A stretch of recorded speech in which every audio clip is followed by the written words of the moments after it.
What up, cappers, gamblers, punters, hustlers, low baggers? It is Tuesday at 5:31 p.m. Eastern Time, February 12th. You're watching the Low Shack and the Bag Show. We still have our TriCaster down, so we're doing this as a Google Hangout. Also, the legend, Lotus Low Shack, is not with us today, but he will be back soon, and we love you, Pete, and we can't wait to have you back on the show. We have a huge show today, a huge show today. In just a few minutes, hopefully 4 minutes, 5 minutes, we're going to get my man Ski Profit on the show. We're going to break down this NBA card, get it locked in. And Maxwell Smart already here in the chat. We're going to get him on at 5:55. I believe we have 23 or 24 games. No, 22. I believe it's 22 college basketball games that we're going to break down. Now, we only have 40 minutes probably with Max, so some games are going to take 1 minute.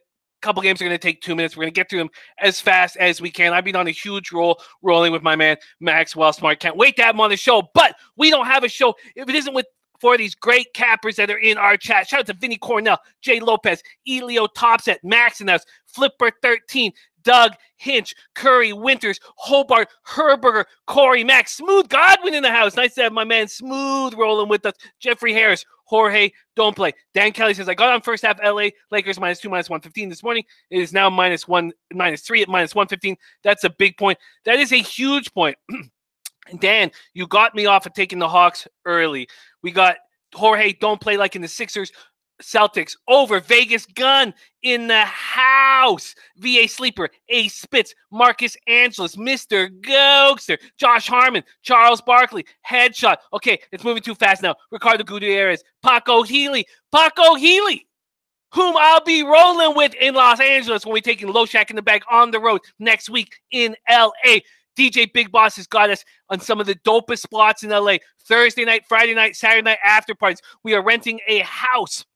We got a house with a pool to shoot in. It's going to shoot my show, Low Shack in the Bag, and then King's Court will be shooting there Thursday and Friday. You're going to see some of your favorite cappers. We're going to have Whale Capper live at the house and hopefully at the clubs later. We have a topless sports bar for Friday night. Now, that's not the Saturday. The Saturday is going to be more for the Lakers game, be open for all family members to come out. But Friday night, topless sports bar. You know how it is.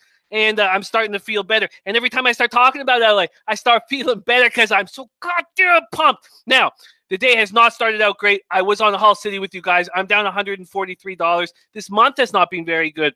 So I'm going to get it all back on the NHL card. And let's break that down. Shout out to these guys, man. Jewish sex learner in the house. Sean Glass, Baseball Bob, Keith Sadler, Dan B., Dom the Don, Mally Mal, Brian Rotson, The Weaver, Anthony Holloway, Wet O Boys in the house. David Hutton, my man David Hutton, absolutely love him. And Paco Healy, I can't wait till we get to roll together. Paco Healy was at IFBC, but DJ Big Boss has us hooked up. Okay, that's enough of that. And that's where we're going. Paco Healy's right. We're going to Dames and Games, man.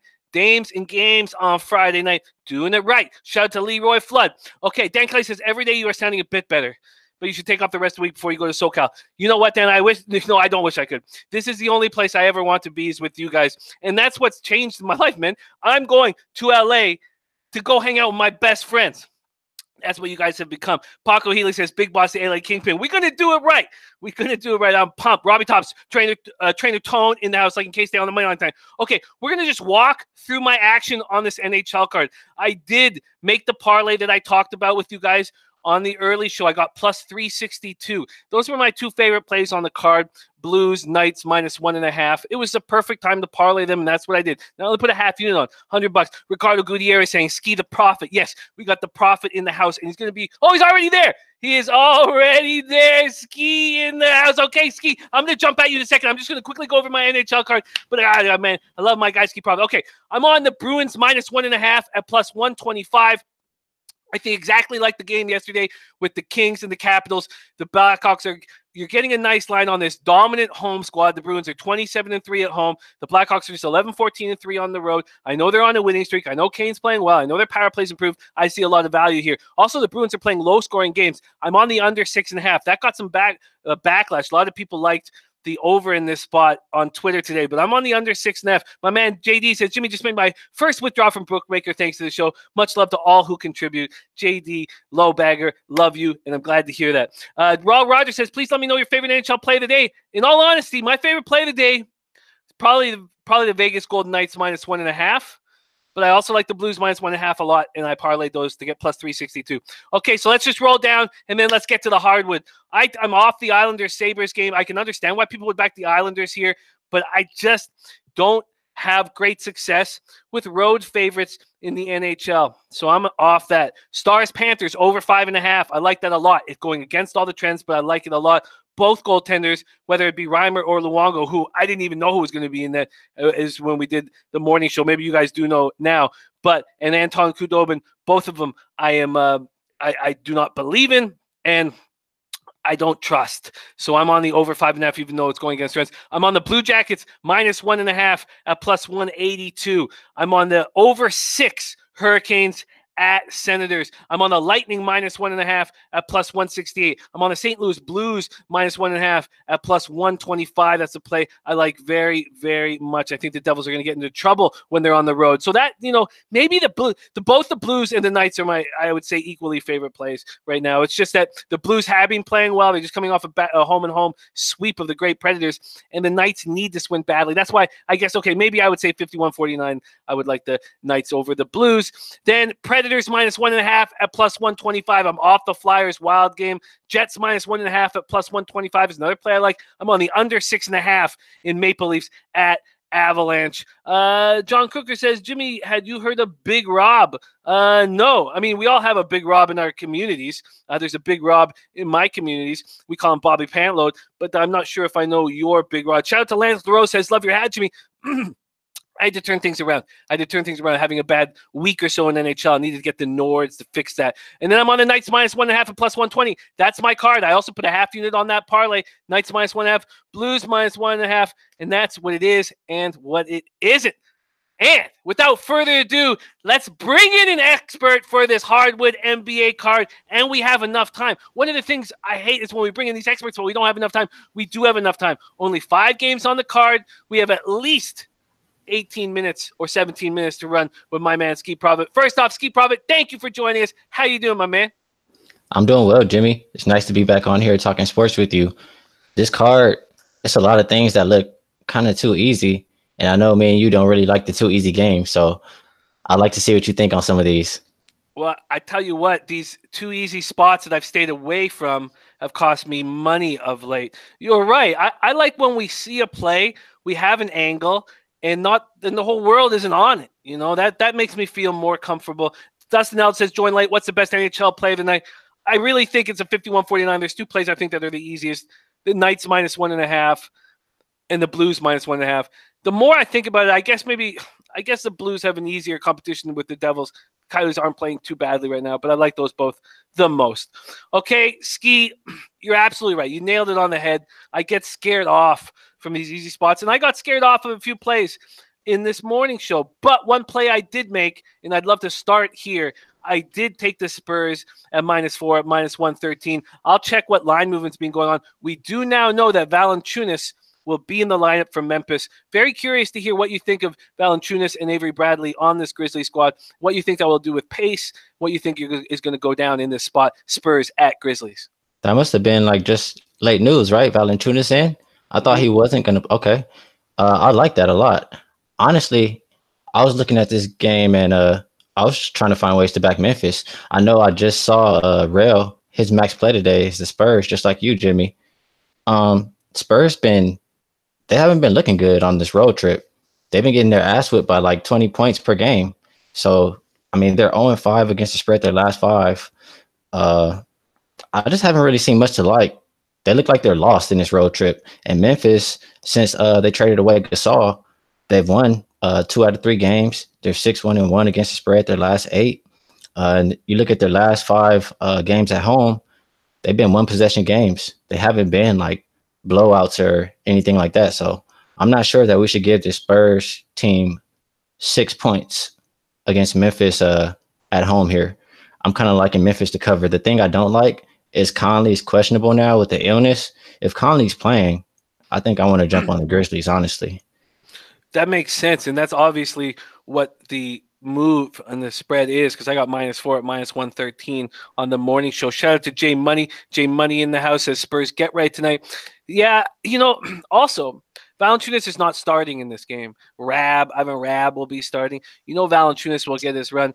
I just love Valanciunas so much. I actually got to meet him once, and he's just a kind, classy guy. And I understand why we made the move, but I'm going to miss Valanciunas. Special guy.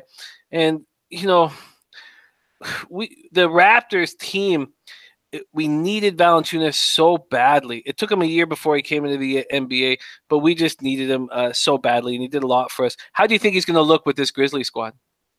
I think he'll be good. And tonight, like you said, he's not starting. I don't expect him to do way too much, but that's a big body to put up against Aldridge. I mean, that's what you need against post players like that. Ivan Rabb is probably outweighed by like about 40 pounds compared to Aldridge. So just to have him in there to bank around a little bit is going to help the Grizzlies team. I agree. I agree. And he's going to give them hope. It's another thing that was missing. I hear why you'd like to back the Grizzlies here. I do think that Pop's not going to lose 5 in a row. They've lost 4 in a row to start this rodeo trip. But I just want to give one final shout out to Valanciunas. We had the nightmare number 1 overall pick of Andrea Bargnani, and you fixed that. You made us not despise all Europeans coming over, and thank you for all the hard work you put in the Raptors uniform. Spurs -4, -113, -113 is the only spot I'm on. Obviously, I like seeing the line move, even if it's just because of Conley. Excuse me. What I'll say, though, Jimmy, is if Conley is not in the lineup, if he happens to not play in this game, I definitely would lean more towards the Spurs way. The Grizzlies do need Conley in this game. Captain 24/7 letting us know that Conley probable now. Interesting stuff. Okay, well, let's talk about plays I got afraid of, and let's talk about your Lakers. You know this team inside and out. And Ski Profit will be live on Low Shack in the Bag in his home city coming up next week. I can't wait to hang with you, Ski. We got some dope spots set up. We haven't announced them yet, but I can't wait to announce it. I can't wait to get to spend more time with you. It was great hanging with you at IFBC. Lakers at Hawks. The big thing for me, and maybe I got a little carried away with it, State Farm Arena, sleepy, boring State Farm Arena is going to be jammed. It's going to be sold out. And there's certain teams, when the Lakers come to town, I think this helps enormously, and the Hawks are one of them. It's going to be sold out. This is a Hawks team in Game 4 of a 7-game homestand. I love backing teams in Game 5 and Game 6 of a 7-game homestand, and I like backing them in Game 4.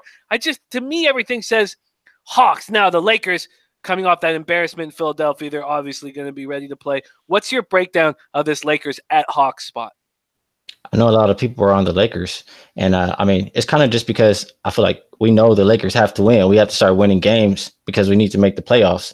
And I like that what you said about the homestand spot, but at the same time, Atlanta's 7-14 as a home dog. The last 3 games, they got their ass whipped too. They got outscored by a total of 43 points. So I know you said this may be one of the spots that you like that they may turn around. Game 4 of the 7-game homestand. When I look at this spot, I see points. I see the Lakers missing Chandler, missing Lonzo, obviously, missing Hart. No defense. Lakers last 5 games, defensive rating 29th. The Hawks defensive rating 28th. The pace for the Lakers 8th. Hawks, it dipped down to 21st, but I feel like they still run. And I just see points. I'm not scared that the number's going up. I would lean towards the over here. Wow. 238.5. Our man Ralph Portwando from the Bay Area, great with totals, came in on the early show. Said take the over at 236, and I hesitated, and now it's at 238.5. Does not make me feel good.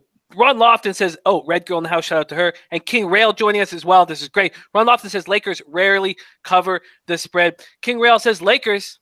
I hate that I have to say that. Fred Gialli, Lakers and over. Nate the Great, Lakers way over. Neither one of them plays defense.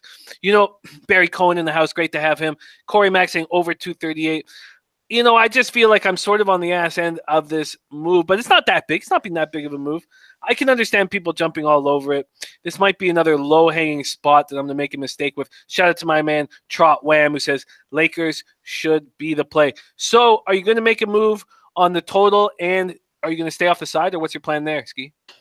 Honestly, on this game, I'm planning to stay off. If I did make a play, it would be on the total. I think the Lakers win the game, but I just don't necessarily want to take 5.5. Although, if you think the Lakers win, they should win. Hawks been getting their ass whipped every game. So I just think I like the over more, but it's not one of my favorite plays today. Well, why don't we get to one of your favorite plays today? I'm all ears. I've been having a bad run in NBA. What's one of your favorite spots? If Conley plays, honestly, the Grizzlies is one of my spots. I might go head to head in a favorite spot with King Rail, but as of right now, I think my favorite spot may be the Utah Jazz against Golden State. And there's once upon a time, long ago in my gambling, early in the gambling career, I used to do a lot of money line parlays, and that's when Golden State first was good. And I had one game I was waiting on, Golden State versus Utah. I thought they for sure would win. And every day since then, after they lost that game, I look at this spot extra close. And Utah gives them a hard time. They're 5-0 against the spread, last 5 versus Golden State. They win some of these games. Golden State, for whatever reason, just has a hard time with Utah. And now we have Iguodala out of the lineup. We have Draymond Green questionable with the right knee contusion. I mean, those are 2 players Golden State needs. That's a playmaker, 2 playmakers. They need those guys. And Draymond was just chirping at Gobert about crying. So the Jazz are going to come to play. The Jazz have been playing well. They're 12-3 straight up their last 15, 4-2 against the spread the last 6. I didn't make a play right now, but I'm making it on the show. I'm going to take the Jazz plus 8.5. Ooh, wow, that's an exciting spot. You know what I find even a little more appealing than that? And shout out to King Rail. He's laughing at your call about you guys going head-to-head. Remember, Ski Profit comes in now at 6.5. King Rail got in early at 4. We can hit 5, and you guys could both win. Well, Dan Kelly came in. Paco Healy saying great play. Dan Kelly came in and says you can get first quarter Utah at plus 105 now. Took him minus 105. Dan, you can also get him plus 3.5. Minus 120 at 5 dimes. I don't like plus 3.5 and minus 115 at Bovada. That is a play I am going to make. I'm already on the Spurs full game. My second play on this card is going to be rolling with Dan Kelly, but I'm going to take plus 3.5 at minus 115. Now, when I bet it, I'm going to use Bet365 and I have to take plus 3 at probably at minus 110. But I'm going to take it here plus 3.5, and that's what it is. And that's what it is. And Jazz, Jimmy, yeah. One more thing on this game. When I talked about Iguodala and Draymond not playing, it kind of makes me think it'll be less points too. I kind of may lean more towards an under in this game. Do you have any kind of Golden State plays Portland tomorrow also, so they may just look ahead as well. So anything for the total? Yeah, I like where your head's at. I do think they need to be careful with this squad, knowing that they're going to go into Portland. They may be resting some players. And you know that Utah's going to be up for this game. The total's creeped up to 228.5. Has there been any movement towards the under? I mean, if I'm going to take an under, I want Draymond Green in the lineup. I want Iguodala in the lineup, and that's the only reason why I'm hesitant at that spot. But it does make sense. It does make sense. Hesitant to make a move right now, but I will be thinking about it. Full game under. Very interested to hear what people have to say. Base Kniff says, what is Utah's first half? I will grab that for you, but let's hear another spot that you're looking at, Ski. We only have 5 games on this card. Okay. Well, the next game that catches my eye or I like the most is definitely going to be Boston and Philadelphia. And it's also one of the spots that looks like the easiest one on the card, right? It looks like, why not take Philadelphia? And I mean, that's kind of where I want to go too. Boston is 9-16-1 on the road. They're 1-3-1 their last 5, 2-6 as a dog or pick. So the stats are not favoring Boston. Philly, we've already seen what they look like with this new lineup. You're not going to have Kyrie for Boston. If Philly was to lose this game, Boston would leapfrog them in the East as far as their positioning. So I kind of lean for Philly to cover, but I think I like the under a little more just because Boston, from what I've been watching, they score a lot of points at home and they play better at home. And it's kind of the opposite away. They go under away. They don't score as many points. They went under 5 of their last 5 road games. When they play division opponents, they're under 4 of their last 5 versus division opponents. Philly, they're under 5 of their last 6 games. So I will kind of lean more towards under this total. I would love to jump on the under. I think it makes so much sense after they put up 143 against the against the Lakers. And then it makes so much sense after, Marcus Morris calls the whole team out for not being into the game. And when I see a team that's into the game on the bench, I think it's defensive intensity that comes up. You know what? I've been hesitant to take the Sixers all day, and I don't know why exactly. I don't know why. Something's coming up here on the Google Chrome, but I don't know why I've stayed away from it, but I have. Remember that Blazer spot when everybody was on the Blazers and it just seemed too damn easy? And I think they lost. They didn't cover for sure, but they probably lost. I think this may be a spot where it might be just a little closer. You know, when the Sixers, what about this spot? Just a couple games ago, Sixers at home against the Nuggets. It's only 4.5-point favorites, and it made no sense to me. And sure, they covered. They won 117-110, and I was scared off of that play as well. Shout out to Unbilly Babble. We're going to be rolling together in LA with Ski too. We're all going to be hanging out. Robert Gilmore in the house. I have a question for you. Yeah, what's up? If Boston wins this game, how do they win? Do they win with the faster pace game, or do they win playing slower? Playing slower. So that should be the game plan coming in. And I don't know. I just kind of have a feeling that it will be less points. I'm thinking that's the spot that I want to take. If Conley's not playing, I will be on the Grizzlies. I mean, if Conley is playing, I will be on the Grizzlies. If he's not, I might be more inclined to this Boston under. You know, I was just about to make a move, and then X Factor says, Jimmy, want me to hook you up in a box at Santa Anita on Monday? God damn, yeah, X Factor. Are you on Twitter? How can we can? Okay, that just caught my eye. And King Rail says playing slower. You know what? I hate that I've been afraid of Philadelphia, and it looks like I'm going to again. It looks like I'm going to be afraid again. But your under makes so much sense. Why do I have this need to not be with the public? I don't understand it. It doesn't bother me in NHL. I have no problem being on the public side in NHL, but for some reason NBA, I just fear it so much. Bovada's already moved to 7.5. I think that the under is in play here. Do you think it's possible, Ski, after what Marcus has said, and with Kyrie on the bench not playing tonight, that Boston self-destructs and is terrible tonight? It's possible. I mean, they either do that or they show up. And I would trust them more to show up if they were at home. So I would lean more towards self-destruct. So tell me this. Why are you not on the Sixers tonight? I'm not on the Sixers because even though Kyrie's not playing, I think Boston's just as good enough a squad to hang with Philadelphia. I don't think that Philly's just a juggernaut here. I don't think that – I mean, Boston should get up for this game too, Kyrie or not.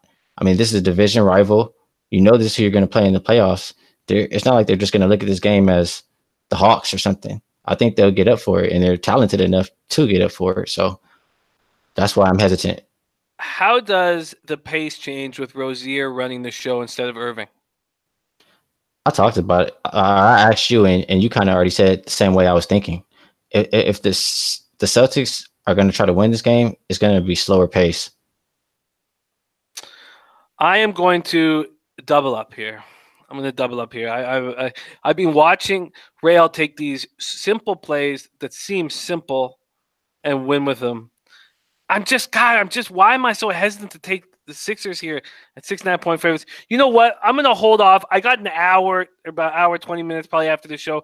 I am going to take the under here. I am going to take the under 226. I expect intensity defensively with this Celtic squad. I'm going to be taking the under 226. Let's see. I'm going to check out. While I'm looking line shopping here, let me know, what are you thinking Orlando at New Orleans? This line stayed the same all day, Ski. New Orleans -4.5. The total's being around 225 with no movement. There is some fives on the board at Intertops and the bookmaker. New Orleans or Orlando at New Orleans, Ski. This is a game that kind of feels coin flippy to me. Orlando's 5-1 straight up and against the spread the last 6 games. New Orleans 5-2 against the spread the last 7. You're looking at the stats. Offensive rating, Orlando 16th, New Orleans 20th. Orlando 3rd defensive rating, New Orleans 16th. And rebounding, the advantage is New Orleans, they're 7th, and Orlando 17th. So Orlando's been playing defense. They've been winning and covering. I mean, they've been dogs and they're winning. So I'm not sure I'd want to lay 5 points with New Orleans here, but for some reason I'm just hesitant. I don't like the spot enough to bet it. I just know Orlando's been hot over the last 3 games. They averaged like 116. They've gone over 5 of their last 7. So I would lean Orlando here. Yes, and how do you see Orlando finishing off this season, especially after the All-Star break? Do they make a run? Do they grab one of those late playoff streaks? I love the way Fournier is talking about these games being meaningful. What's your expectation of the Magic moving further? I'm looking right now at the last playoff spots. We have Detroit 8th, Miami 9th, Orlando 10th. I can see Orlando sneaking in there and getting 8th. It'll be Orlando or Detroit. I'm not that high on Detroit, so I would think Orlando will play well and maybe sneak into that 8th spot. And I am going to also, Jimmy, what could I do? I can't talk you into the under and not jump on it with you. I like that under. That's a good play to me today. I'm jumping on that under 226. And if Conley is playing, I will be head-to-head with King Rail on the Grizzlies. But you guys can middle. You can middle. We can all be winners still. Listen, very interesting stuff coming on the chat. And I just can't. Everybody's saying Boston better without Kyrie. Boston better without Kyrie. I mean, come on. They just play more together. That's what it is. It's not so much ISO. But, I mean, Kyrie's good at what he does as well. You know, Kyrie's a special talent, and he's becoming even a more interesting basketball player as he ages. And I just can't. You know, I like Rozier, and I understand what you say playing together. But if this team wants to go to the promised land, they're going to need Kyrie Irving at point guard. Muhammad Joma says, why the Grizzlies ski? I don't understand that one. You want to break that down a little bit more? Well, why San Antonio? San Antonio has been, I told you, they've been looking lost. They've been, the last 4 games on the road, they've lost by an average of 20.8. 20 points on average. That's what they've lost by on this road trip. And they play 4 more road games. They're coming against a Memphis squad who's been playing good. They won, since they traded to Gasol, they won 2 out of their last 3 games. They're 6-1-1 against the spread their last 8. All their last 5 at home, they've been all close games. They haven't lost by more than 3 points, or they've won. So I don't understand why they should be giving 6 points here. No, I can completely understand what you're saying. I see people saying Max is in the house. Max, I can't see you. Do I see a Maxwell Smart in the house? There is Maxwell Smart in the house. Well, Ski, man, you are such an asset to the show. Right now, I'm on Spurs -4. I'm on the Jazz first quarter at +3.5. Both Ski and I are on the under 226 in the Celtics-Sixers game, but don't think I didn't notice and get very concerned that Dan Kelly is on the first quarter over and the full game over. PRC Publicist says, you guys surely don't watch a damn game of the new version of the Sixers. They will hang with Celtics with or without Kyrie. Remember, I told you so. Very interesting. Very, very interesting. Now, one last question, Ski. After a team walks through the Lakers playing no defense, they put up 143 points. That's part of the reason why I like the under here. I just think it's going to be much tougher sledding even without Baines. Is that part of the reason why you're on the under here as well? Oh, well, it definitely won't be as easy. Lakers just been like playing Olay defense, laying out the red carpet. So going up against a much better defensive team here. Yeah, no, I feel that. I'm going to stick to this. I'm going to stick to the under 226. I am not going to jump on the Sixers, although I can understand why everybody is. I'm on the Spurs -4. I feel like... One last question, Jimmy. Yeah, but... You said either the Celtics self-destruct, or if that happens, they're not going to put up that many points, right? And if the Celtics win, they're going to play slower. So we kind of feel on either end of the spectrum that it should be less points. I agree completely. If the Celtics self-destruct, they're not going to hit 100 points. And obviously the Sixers are going to have to put up, 130 for this to work in for the guys with the over. I agree with that drop out. Absolutely. And Base Kniff says Boston smokes mids. I'm going to stick with this spot. I like it so much. Ski, I heard a rumor that you're also going to be on our shows on Thursdays. Now we're going to get you Tuesdays and Thursdays. Is that true? Oh, well, I love breaking it down with you, Jimmy. I'm always down. This helps me out tremendously just as much as it helps you guys. I love talking it out with you guys. Oh, man, that is great news. Ski Prophet, you heard it here on the Low Shack in the Bag show Tuesdays and Thursdays, and you will see him live in person in his home city of Los Angeles next week. Ski, where can we find you on Twitter, and will you give a shout-out to all the guys in the chat? Oh, yeah, most definitely. You can hit me up on Twitter at Ski Prophet. Ask me any questions. I'm friendly. Ask me about any games you like. If I have anything on it, I'll let you know. And shout out, I think it was Darnell. He said he hit a 17 parlay off the show from King's Court. So shout out to you and shout out to everybody who tuned in to follow. Thank you, everybody. Appreciate you guys. Oh, man, what a great capper and a class act. Shout out to my man, Ski Prophet. And now I see Maxwell Smart 420 in the house. Max, how you feeling, homie? How you doing?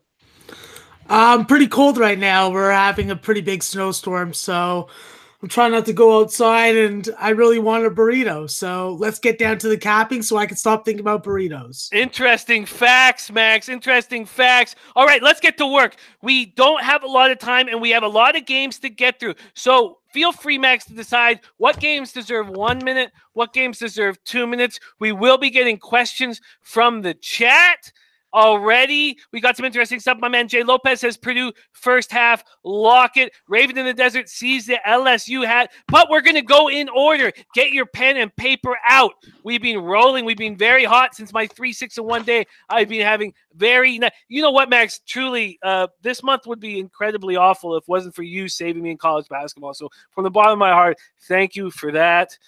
Thank you very, very much. Let's get to work now. Okay, we're going to get spreads and totals, and we're going to go down in order. Let's get to work. St. Bonaventure against St. Joseph's. St. Joseph's opens as -2-point favorites. Money starts coming in on the Bonnies. Total opens at 135.5 and it's crept down 134, 133.5 at some books. What are you thinking here, Max? Yeah, definitely leaning towards the under and agreeing with Noli knows. On the side, this is a very interesting game because, again, for the second game in a row, St. Joe's is in a big revenge spot against a team that beat them by close to 30 points. So St. Bonaventure did win the first game, and it really was because they got out to a fast start. St. Bonaventure did this again versus Duquesne on the weekend and ended up being able to squeak out the win late in the clock against Duquesne in their gym. So I am questioning whether or not I blindly jump on St. Joe's because of the revenge factor and because of how badly they beat St. Louis, getting revenge in their last game. So I think in this game, it's going to really come down to how Kyle Lofton plays for St. Bonaventure. If he's running the point well, he's hitting 3-point shots. I think that this is a very hard St. Bonaventure team that matches up well with St. Joe's. Keep in mind, Lamar Kimball played in the first game. He's not playing in this game. And I think that is going to, even though he's been out for a while, I think that has an impact on what St. Joe's is going to do. I think that Charlie Brown has been up and down. So I'm just going to take St. Bonaventure on the first half +1. I see Pinnacle has it at -122. And from what Jimmy and I have been talking about in our DMs, I think that that's something that I'm going to jump on, and I suggest you guys do. Very, very interesting. Liking St. Bonnie's first half. Wow. And that under. Now, remember, this game goes off in 26 minutes. This game will go off while the show is going on. Liking St. Bonnie first half. Wow, very interesting stuff coming in from our chat as well. Tomarino Tomor has a very interesting point about St. Joseph getting up last game after Martella's dad died. And he says, I don't see the same effort here. I think that's another really interesting point, Tomarino, and I like that point. I like where you're going with St. Bonnie's first half. I like where you're going with the under. I think I may make a move. But first, let's talk about number 12 ranked Purdue. At number 24, Maryland.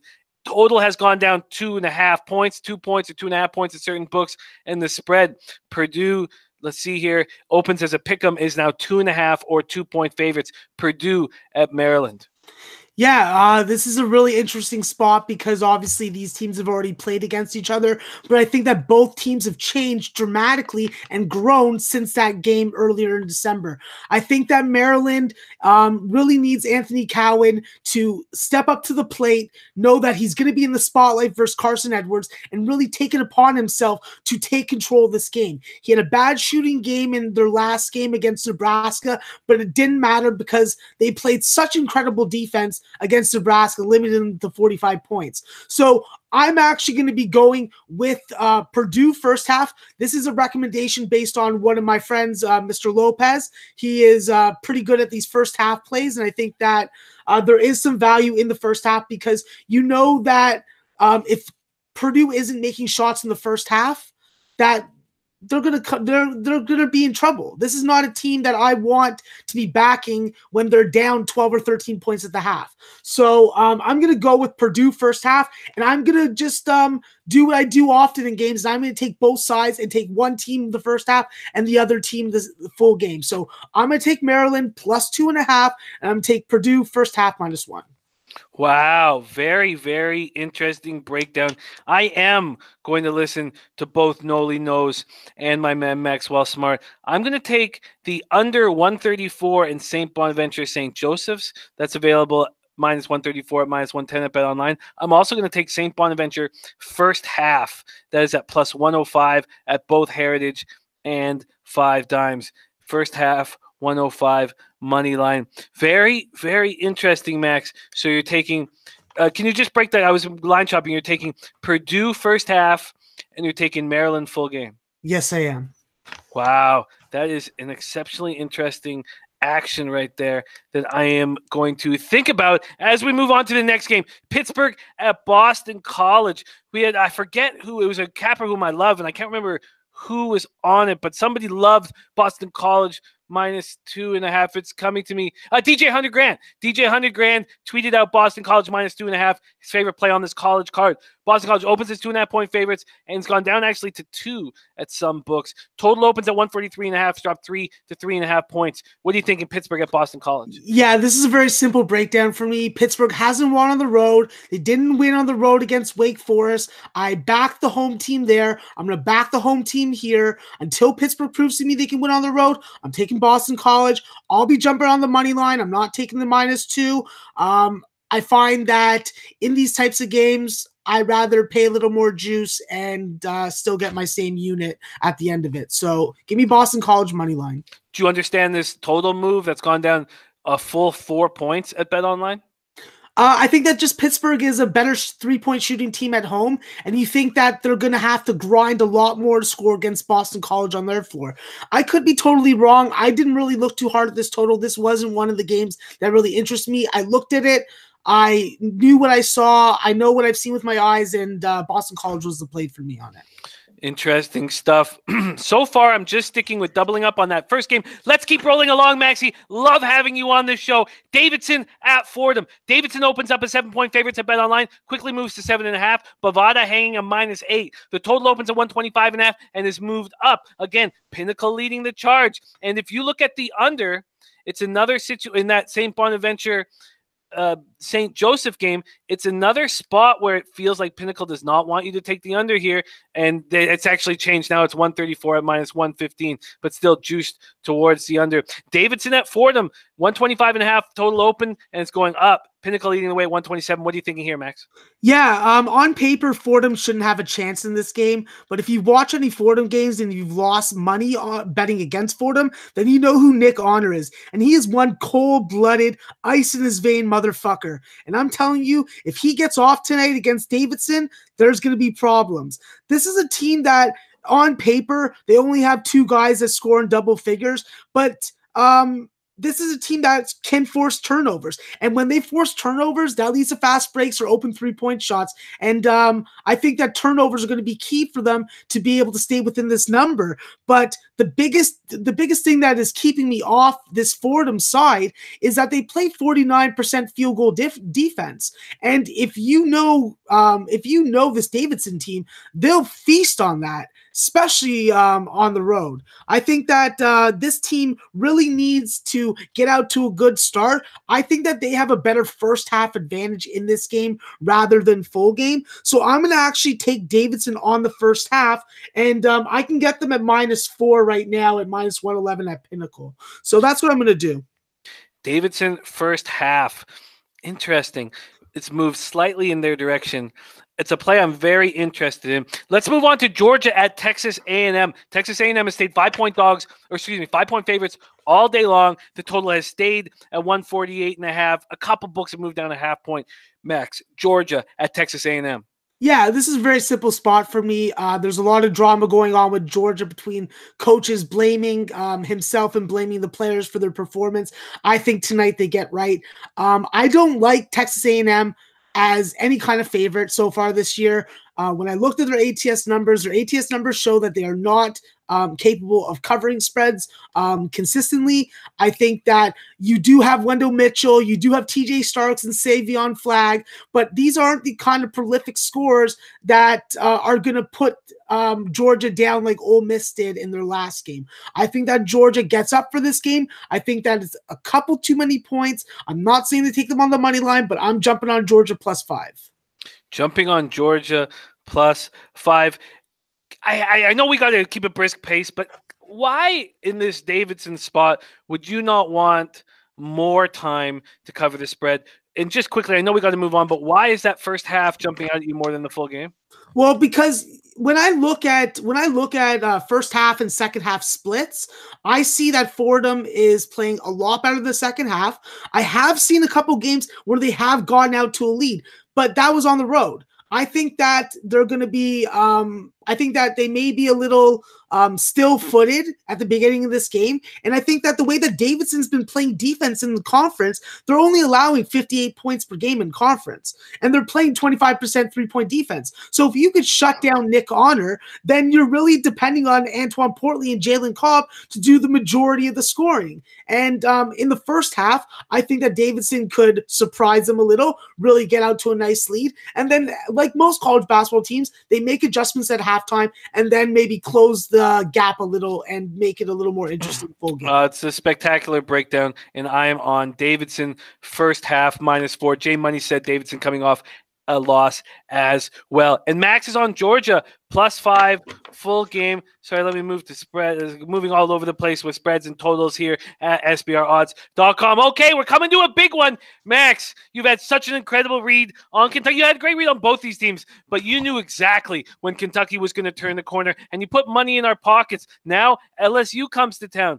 Kentucky, big favorites, 9.5 at most books, 8.5 at UWager and Bovada. The total is stuck at 149 all day long. This is a breakdown I can't wait for you to drop. Drew at SBR Forum here is on LSU, both money line and +8.5. What are you thinking here, Max? Well, this is going to be probably the most exceptional game on the board tonight, whether it be entertainment and betting value. I think that you have two teams ready to clash against each other. They're both hot. LSU's been cashing you road underdog tickets all conference season. Kentucky finally has everything going in the right direction, and they're coming off a game where they really had to come together and really sack up. And I think that Kentucky tonight is going to have their hands goddamn full against this LSU team. I think that Tremont Waters is the type of point guard that can really give Ashton Hagens problems. You're not gonna have turnover issues with Tremont Waters like other point guards in the SEC have had. Tremont Waters at the beginning of the season was handling the ball terribly, to the point that Will Wade actually started bringing him off the bench so that he can adapt to the pace of the game. And since he's been inserted back in the starting lineup, this has been the Tremont Waters that we've all expected and hoped for. I think tonight, you give this LSU team that many points, there's no way that they're not aware of what the Vegas odd makers have going against them. I think tonight, LSU full game is the right choice. But I will say, first half, I will be going Kentucky very easily. -4.5, no problem. I think Kentucky gets out to a fast start. I think LSU makes it really interesting at the end, maybe even pulls out a very unexpected win. But I'm going Kentucky first half, LSU full game. Ooh, Max. And you're right. You're right. Remember when we had Heisman Trophy winner Gary Beeben, my uncle, very thankful to have him in the family, when he was here talking about the college football playoffs, he was saying, and we had those big favorite situations, he was saying the dogs know that they're huge dogs and they're being disrespected. They know that. They see what the line is. They know what's going on. Very interesting breakdown. Another spot where Max is on Kentucky first half, LSU full game. Interesting, man. Bookmaker, while we were talking, went down to 8 for Kentucky, and then just shot back up to 9. A lot of movement on this game right now. A lot of movement. Bovada's still hanging the 8.5. UH is still hanging the 8.5. Listen, I think it's too many points. I think it's too many points. Just like Rico Money says, I think it's too many points, and I am going to jump on LSU plus 9.5. And I love what Waters is doing from the points. But okay, let's move on. Buffalo at Akron. 25th ranked Buffalo opens at 6.5-point favorites with 7.5-point favorites on the morning show. Now 8, almost across the board, although Heritage and BetOnline still hanging 7.5s. The total opens at 143.5, shoots up to 146, 147 at Pinnacle. Buffalo at Akron. Max, what are you thinking here? Now, I will say this right now. I have been up and down on Buffalo. I've liked them sometimes. I've hated them other times. Well, when I watched that Central Michigan game and I watched that 18-point comeback, seeing CJ Massenberg come out of the locker room for the second half and actually put in 18 points and help lead this team back. They didn't cover on the spread, but when you're down by that many points against a hot shooting team like Central Michigan and you got the stones to come back as a team, you know I'm going to be backing you in your next game. Straight up. Give me Buffalo, first half, full game. When Nate Oates talks about this team's attitude, when they talk about the character of this team, the willingness to never give up, no matter what the score is, that's the type of team that I want to be backing. And I think that tonight, Akron is in big trouble. Wow. How do you not want to jump on Buffalo? Shout out to Natalie saying, just pop in and say hi to my boys, Jimmy and Max, and to all you lovely LoBaggers. I tell you what, Max, when Natalie says something like that, hi to my boys, Jimmy and Max, my heart beats a little bit faster. Shout out to Natalie. What a sweetheart. Okay, Max, that makes tons of sense to me. My goodness. Buffalo getting money, looking good, feeling good, up against Akron.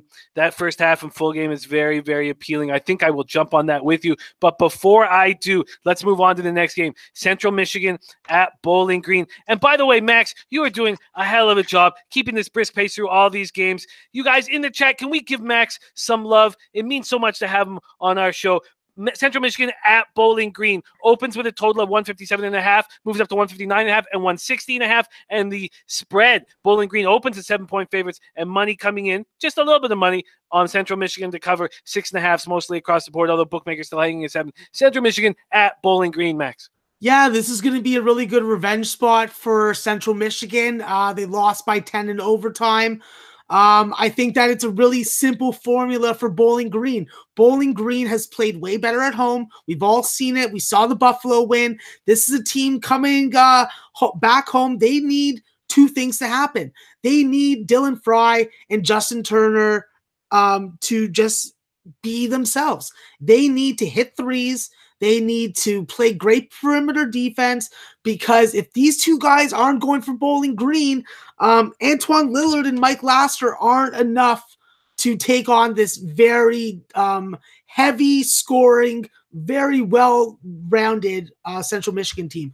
This is a team that is not going to shoot a lot of threes or shoot consistently good threes, but they have Larry Austin, who is one of the best drivers in the MAC, and he will pick your pocket if you are sloppy with the ball. So this is going to be a really interesting matchup, because Central Michigan has a lot of size at the guard position, and it's going to go right up against the lack of size at the guard position for Bowling Green. But I think that Wiggins on the offensive glass is going to be the difference. I think that he's going to grab enough offensive boards and throw it out to the perimeter to drain those deep threes.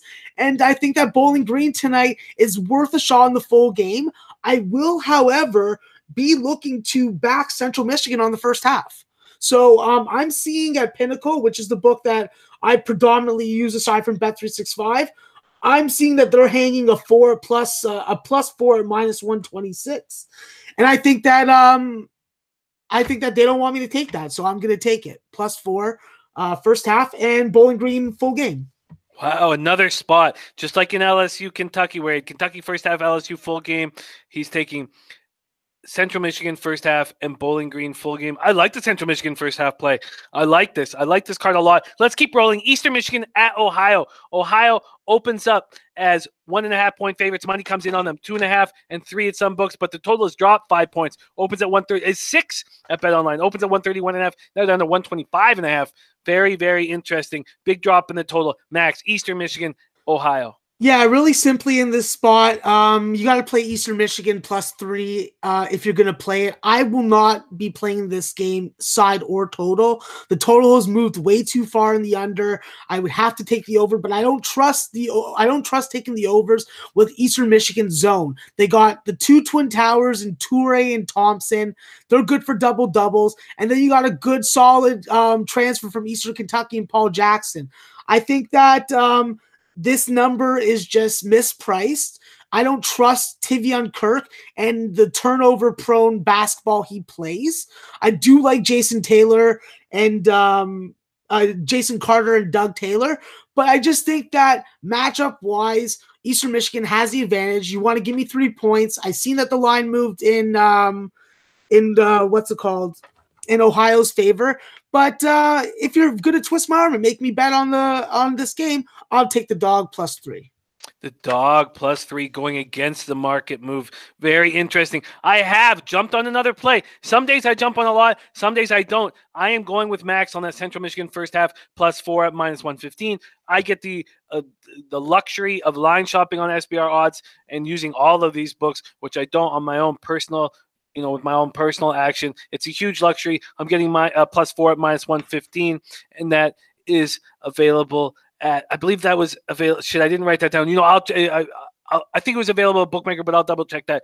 Let's keep rolling. Northern Illinois, Western Michigan. God, I guess I should just only make moves when Max is with it and on it. I made a move on the under, and I love backing Noli knows. The only reason why I'm concerned here is there's been U-shaped line movement. The under was heading down fast when I took it under 144 in NIU West Michigan, and now the over is taking action. It's still under 144. It's still 143, so I'm not overly concerned, but I don't like seeing that. Northern Illinois opens as a 2.5-point favorite, now 3 or 3.5 max. Northern Illinois, Western Michigan. Yeah, I'm going to actually just make this short and sweet. Northern Illinois is my play of the day. I'm going to take the -3. I just think that situationally, they are going to go into Western Michigan. They're going to be able to play the same kind of defense that they played on Saturday when they lost, but with an asterisk, they're going to score the ball more. I think that Western Michigan has had their come-up games, like the game against Buffalo. I don't think they're going to have one against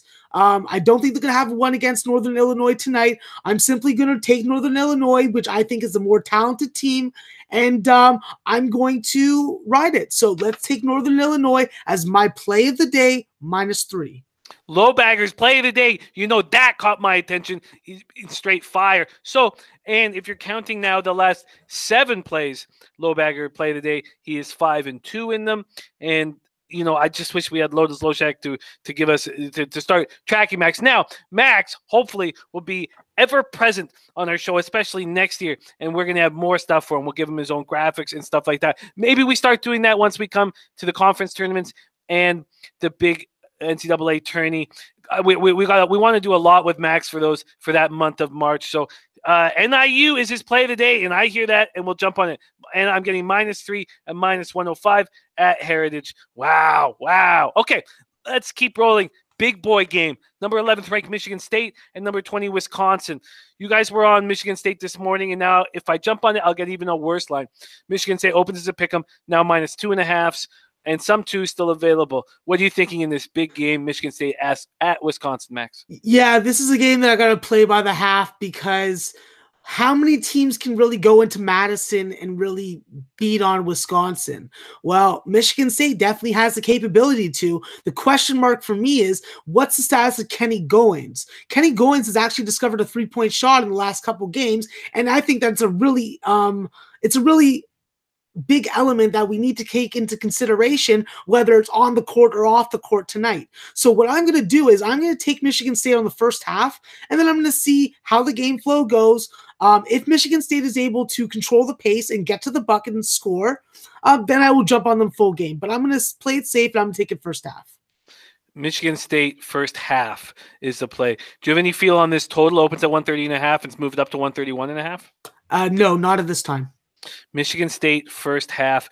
Now, interesting. Michigan State first half. That's wild. I find that very interesting and may jump on it. Now let's move on to Rider Quinnipiac.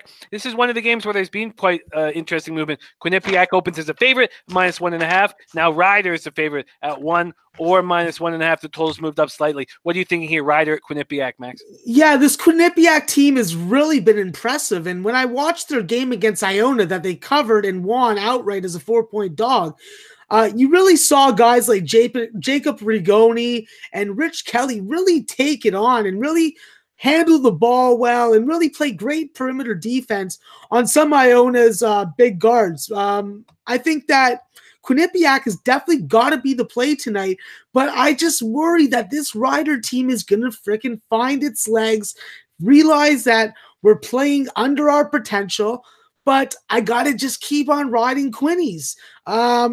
I think that Cam Young is an explosive dynamite player, and even if he has an off game, there are still guys that can pick up the slack for him, and I think that this is a team that is going to really want to beat Rider. I think that they just got to limit their fouls. They got to take care of the ball. They got to hit 3-point shots. And I'm telling you, second chance points against a team like Rider is going to be key. You got to box out Noah Frederickson and Tyree Marshall. I think that they're also playing with revenge. So that also bodes well for us on Quinnipiac. And as long as they play good 3-point defense and are aggressive on ball handlers like Stevie Jordan and Demetrio Vaughn, I think that they can really win this game. Rider's been shooting the 3-point ball at 18% the last 5 games. They do force a lot of turnovers, but like I said before, you take care of the ball, then you take away one of the main things that Rider does well. So I'm going to take Quinny. I'm going to take them +1 or whatever I can get them on the spread right now, -110. Very interesting. Max and Mal not afraid of the market move towards Rider. Look at this, Max. I we've been talking a lot about Pinnacle not wanting us to make certain bets, and I really think we should keep a real close eye on this now because we're both focused on it. Look at what Michigan State, what they have for Michigan State at the half. They have a pick'em, and it's -144 for Michigan State, and they're not moving it to -1 like all the other books that are at -110. Isn't that unbelievable? Pinnacle does not want you to take Michigan State first half. We got to keep an eye and note on these spots that we're talking about this to see how often it is when they don't want us to do something, it cashes. Very, very interesting. I will jump on that Michigan State first half. I'm getting -1 at -105 at Bookmaker. I'm not going to take Quinnipiac with you guys, but I understand why you're doing it. Let's move on to Marquette at DePaul. So that's all the 7 o'clock games. Max just hammered all the 7 o'clock games. How many other guys can go through the whole entire list of games and in brisk pace? Well, we got to keep it brisk pace. We got to keep it going. Marquette at DePaul. Marquette opens as 2-point favorites. Some money coming in on DePaul. Oh, sorry. Sorry. I'm still on first half. So I remember it's -1 at -105. But sorry, let me get to full game. My fault there. Marquette opens as 4-point favorites, now 3.5 at some books. The total's pretty much stayed around 150.5, down to 150 or 149.5 in some spots. Marquette at DePaul, Max. Yeah, this is a definite hangover spot that I'm worried about for Marquette. You can't expect these guys to get up for this DePaul game like they did for the Villanova win. I was on the other side of that. I will admit that I went against my Marcus Howard theory. If a guy can score 40 or 50 points, you always back them. Well, it fucking served me the cock soup syringe. I didn't like it. But I think tonight in this game, I think it's going to really come down to how DePaul starts. If Marquette, which I think is going to be able to start fast and get out to a lead, it's going to really come down to the adjustments and how they get Max Strus and Paul Reed more involved in the offense. Paul Reed is definitely going to be the key player for this DePaul offense. He's really come on this season. I think that if you give him enough touches down low, he can really expose Theo John and the Hauser brothers, who just don't have the strength and physicality to deal with a man of his size. So these are teams that are both very even when it comes to three-point defense, free throw, turnovers. They're both 7-4 in conference. I think that the team that wins is the team that hits more free throws and just gets hot from three. I think that whoever wins the last 5 minutes of the game is going to be the deciding factor. I think it's going to be very even out. There may be times where both teams go on runs, but I think in the end, DePaul is going to be the play tonight. DePaul is going to be the play. Very interesting. Troy V says Marquette will blow the doors off DePaul. Next game's not till February 20th. We'll go all out. Very, very interesting. Max liking DePaul in this spot as a home dog. Max, are you going to take the points or are you going to take the money line? No, I'm going to take the point. I'm going to take the points. And obviously, I'm definitely going to lose bets. So this isn't my most confident play, but it definitely is a situational spot that I can't ignore. I know that DePaul's an improved team, and they're a much better team at home. And we know about Marquette's ability, but I just think that the Villanova win is just such a big win for the program that you may have a hangover off it. So remember, I lose 43% of my bets, so I could be losing this one. Very interesting stuff. Now let's move through some of these because we got 9 games left and not a lot of time. Drake at Southern Illinois. So let's not spend too much time here, but Southern Illinois is taking a bunch of money. Opens at -3 at BetOnline, now -5.5 at BetOnline, and the total's been taking money too. Opens at 139. Now we got 140.5 up to 142. Max, Drake at Southern Illinois. Yeah, I'm looking at Southern Illinois first half and Drake full game. After Drake loses ATS, whether it be at home or on the road, they're very good ATS after that loss. So I'm going to back them full game. I think that they play good enough three-point defense. It just comes down to Jernell Murphy and Noah Thomas. Those are the X factors that I see for this lineup full game.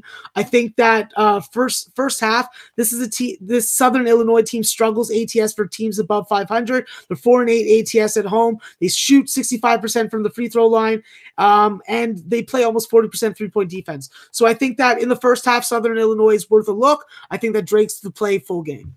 Wow, Drake the play full game again, going against the line move. And money's been coming in on DePaul. And everybody talking about the public being on Marquette, and this spread opens at 4 at BetOnline, now 3.5. I find that extremely, extremely interesting. Butler at St. John's. It's stuck at 3. It hasn't stuck. Opens at 3.5 for St. John's as a favorite. Now 4th across the board. What are you thinking here, Max? Yeah, this is a really, really hard spot because I'm totally leaning towards Butler in this game. I don't know why, because I remember when they played the first time. I remember why Butler won. Butler won because St. John's couldn't hit a 3 and because they couldn't stop Jordan Tucker and Kamar Baldwin. I think that it may happen again tonight. I know that St. John's is on the roll. I know that they played a game with Mustafa Heron and now they're going to have him back tonight. I just have a strange feeling that it's one of those plays where I got to plug my nose and take the dog here and just say Butler may sweep the season series. It's not a popular pick. It's not even going to be a lean. I'm just going to say and throw it out there that it could be Butler tonight. Could be Butler tonight. Let's keep rolling through this. Shit. Damn it. I didn't. Oh, no. I forgot. I got so caught up. I didn't make the damn St. Bonaventure bets. God damn it. Okay, sorry.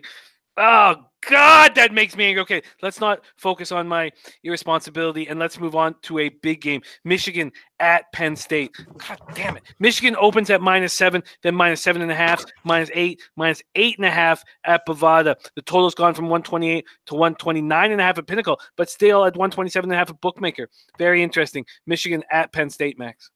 I respect that the godfather of volume, Greg Peterson, is on Penn State tonight, but I just think that Michigan has to win first half and win full game in this game. I just think that they have to blow the fucking roof off Penn State tonight. I just think that this team plays better on the road, ATS. I just think that they have less pressure. I think that against a team with this kind of athleticism, they have an advantage, and I'm going to take Michigan first half full game. Wow, doubling up on Michigan as a road play. Some money coming in on them. That's very interesting. I am taking a swing. I'm very interested in that breakdown in the Marquette DePaul game. And I think that this could really be a letdown spot. And they're hanging a giant money line at UWager, and I'm going to take it. DePaul plus 175. Max doubling up on Michigan. Well, let's keep a brisk pace. We're running out of time here. Alabama at Mississippi State. Mississippi State opens as 5.5-point favorites. It stays. Total stays at 151.5. What are you thinking here? Two teams going in different directions. I think that tonight Alabama plays another close game. I don't think that they outright win, but I think that this is a team that matches up with Mississippi State. I don't trust the free throw shooting of Reggie Perry. Ara Coleman is coming off the bench. He's playing less minutes. I don't know why. And Q Weatherspoon has just been very irresponsible with the basketball and has not been as dependable from the free throw line as I've expected him. So I will be taking Alabama and that son of a bitch of a coach, Avery Johnson, on the spread tonight. I'm locking in odds to take Michigan with you at Penn State, but I'm working on that right now. So I don't have the full game stuff, the spread and total for Arkansas, Missouri. Arkansas at Missouri, Max. What are you thinking there? And then I'll give everybody the spread and totals. Yeah, this is a simple spot. I know when to tail one of my fellow cappers. Mr. Puckline advised me today about this Arkansas spot. This is a very important spot in their schedule right now with who they have coming up. They need to win this game. I think simply they go in moneyline Arkansas. Moneyline Arkansas. Sorry, just letting Allison know that I'm off that game. Moneyline Arkansas. God, that's an extremely interesting spot. Again, Arkansas has become a slightly bigger favorite than they were. I find that quite appealing. I am on Michigan first half and full game with Max. I'm getting -7.5 at -107 full game, -7.5 at -107, and I got -4 at -105 first half. Wow, these plays. I'm getting a ton of plays in this spot. Wow, this is going to be an exciting night. Arkansas, Missouri, Max liking Arkansas. Let's move on to K-State, Kansas State at Texas. Very interesting spot here. K-State's been playing good ball lately. Texas is open as a 3-point favorite, now 2.5s across the board, and the totals dropped down to 122.5 from 125.5. What are you thinking here, Max? Yeah, this is a very similar spot to the Kansas versus Texas game, where we're all very wanting to bet on K-State because K-State has just been a force in goddamn conference play. They're forcing turnovers. They're aggressive on ball handlers. They're only allowing 60 points. They're limiting possessions. They're not fouling. Their depth will be tested tonight because containing Jackson Hayes will be difficult for this team. I think that if they can suffocate the guards on Texas, K-State walks with this game. I am taking K-State. I am going to be shaking in my goddamn boots, but I'm taking them because I believe in this K-State team. I think they have Sweet 16 potential written all over their goddamn faces. I agree. I've loved what I've seen from K-State. Great breakdown. Now we have a big boy game. Number 2, Duke at Louisville. I'm already on the over in this spot. Duke opens at 6-point favorites now, 8 points, even 9 at Bovada. What are you thinking here, Max? Give me Louisville +9. This is a perfect spot for Duke's youth to show its face. I understand Cam Reddish is hot. I understand he is literally going to be the difference maker in whether these teams cover or don't cover. I think that they're going into Louisville. They're playing a team that has length, that can shoot over them. I think that when you got two guards like Christian Cunningham and Quan Four, these are guys that have been there and done it before. I think tonight they're going to have their blackout, which is happening. I think that the +9 has value, and I would even say that I'm going to try and jump on them live to win it outright. Wow. And Max not the only one liking Louisville in this spot. Also Drew from the SBR Forum all over Louisville in this spot. What an exciting call, Max. What do you think about the over that I jumped on earlier in the day?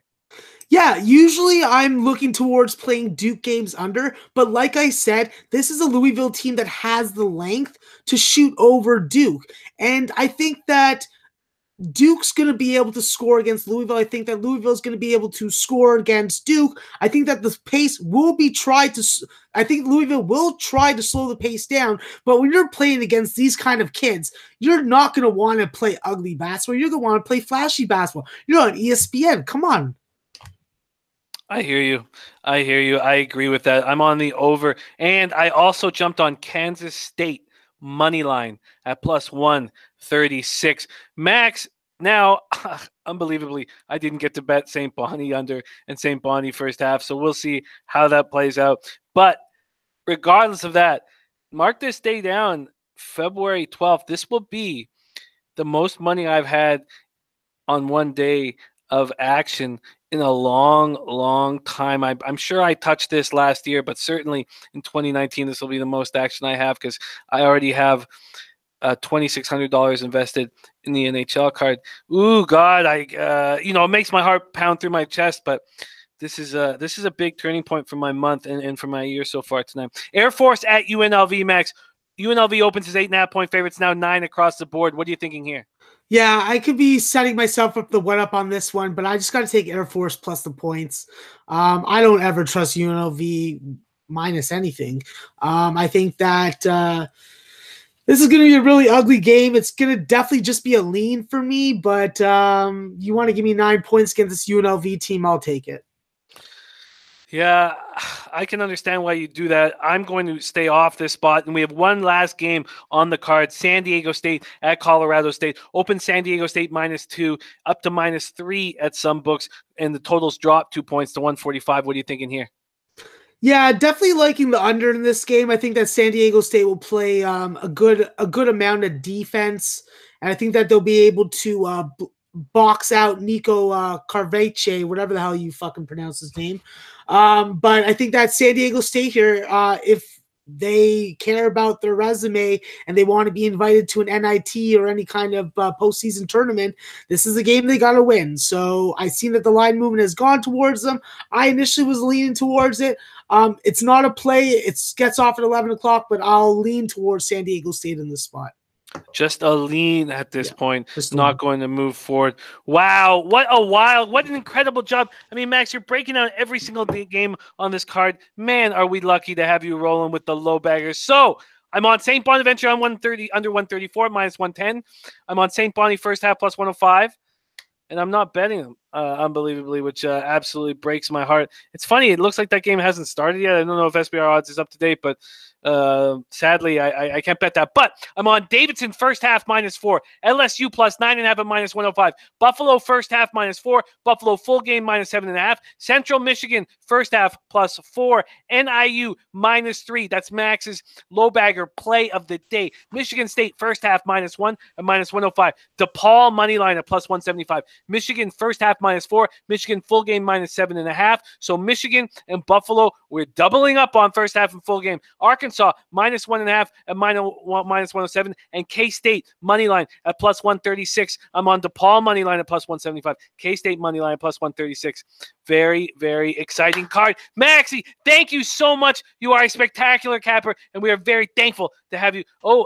More out says that Bonnie's game is delayed. Start time pushed back to 5. Okay, I'm going to make that bet right now. Right now. Maxie, can you shut the show down? I've got to make a bet. Can you say goodbye? And thank you guys so much for joining us. We got a big card tomorrow, but I'm going to get this bet in right away as fast as possible. Get this action. Maxie, thank you so much. Love you. Can you shut the show down for us? Yeah, of course.